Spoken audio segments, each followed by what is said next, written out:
there is, there's this tragedy that is just being a libertarian. That's just it's part of what we sign up for, that it's just, you're always kind of, it's a constant. Like being a Mets fan. Yes, well, it's a constant pattern of, but worse than a Mets fan, because you're not actually right to be a Mets fan.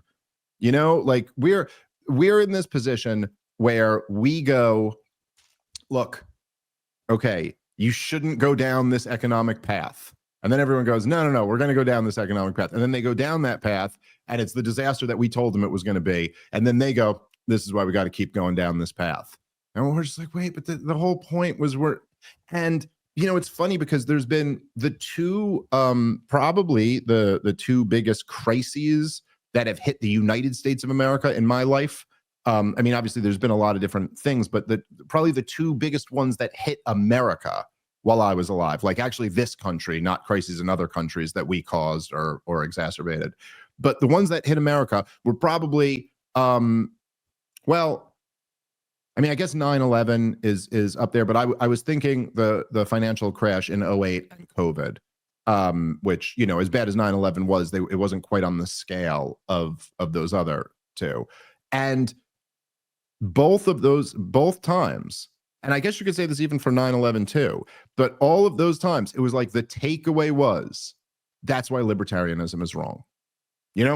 That's why, there were major articles written in the New York Times and things like that after the 2008 crash. And everybody blamed liberty. It was all free market economics. That's what caused this. It was capitalism, And then when COVID came, it was the New York Times there's no libertarians during a pandemic, and that everybody knows we need lockdowns now because look at this virus. And in both cases, we were totally vindicated, totally proven right. It was actually the best argument for being a libertarian. They bailed. They had this huge government action after the financial crash, bailed out all the bankers, and then let them keep their bonuses and still let Americans get their houses foreclosed on. Nobody defends this in hindsight. Almost nobody defends it in hindsight. And same with the COVID stuff. It's just complete. We would have been so much better just being libertarians the whole time, as a society. But every time there's a major crisis, we have to pretend, like in 2008, we have to pretend that, hey, look, at the culmination of 8 years of Ron Paul being president and Judge Napolitano taking over the Supreme Court and, whatever, Robert Murphy being the Fed secretary. Now, all of a sudden, we have this problem because of all you libertarians. But in fact, none of that happened. And it was George W. Bush who was president, and we spent like trillions of dollars on stupid wars. And then he had a huge expansion of Medicare and the Department of Education and just all types of big government programs. And then when it's a disaster at the end of that, they go, the problem here was libertarians. The problem here was capitalism, free markets. And so now it does seem that in this latest crisis of whatever it is that we're facing right now, it seems again that socialism is what's being embraced and capitalism is what's being blamed. And I don't know if you've looked at this, Rob, but I've seen some like opinion polls on this amongst young people, which really is scary. And just when you feel like you're making some strides, and it's like, oh, the young people are turning against the warfare state and turning against the Zionists, and they're turning against the legacy media and all this, but they're turning towards socialism. Just these and even amongst the Trump supporters, like Gen Z MAGA.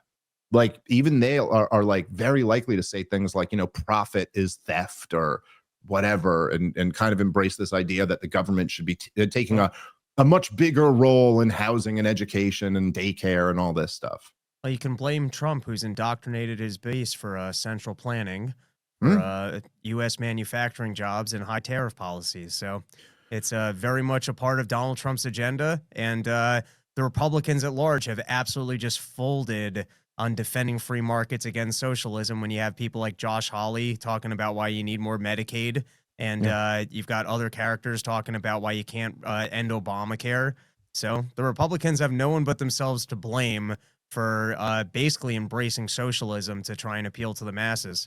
Oh, 100%, man. It's a failure. Look, I mean, the truth is, if in 2025 you have young people embracing socialism, even communism, then yeah, obviously, Rob, right? Like by definition, the Republicans have fucking failed. And you know what?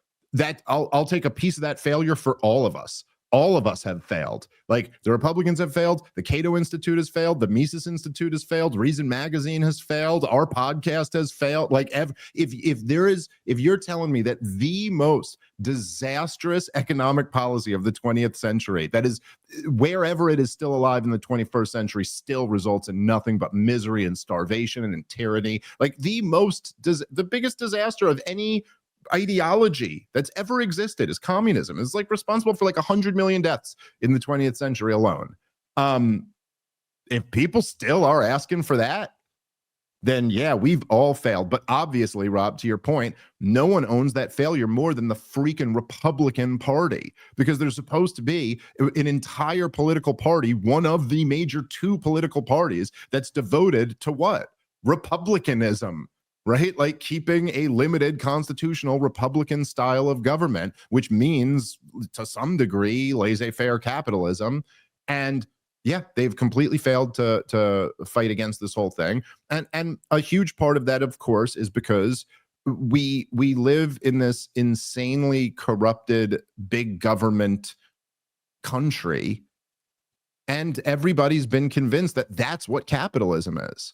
And if that's if this most crony and corrupt and blood-soaked version of capitalism is capitalism, well, then of course the young people want whatever the opposite of that is, you know. And you watch this all the time, man. Like it's one of the weaknesses that libertarians or just people like us, it's one of the weaknesses we have, is that we live in this world of like arguments and evidence and policy views, and that's not how most people decide what team they're on politically. Most people that, you know, some guy in a suit who's 28, who's going, you know, to work, and he's trying to move up the corporate ladder and he's trying to make money and hustle. And then he sees like some hippie smoking weed who's like, hey man, like money is theft or something like that. And he goes, dude, I'm going to be a hardcore right winger, because I'm just going to be the opposite of whatever that is. You know, like that's how most people decide what their politics are. It's like who they don't like, they make an emotional decision, then they rationalize from there. And you see this all the time, dude. You see how many people that were left wingers just became right wingers during COVID, because they're like, I don't know, I'm against this thing, so I want to be the opposite of whatever the people who are for this thing is. And that's how it happens. And so the same way they look at this system and go, well, this is capitalism, call me a communist, you know?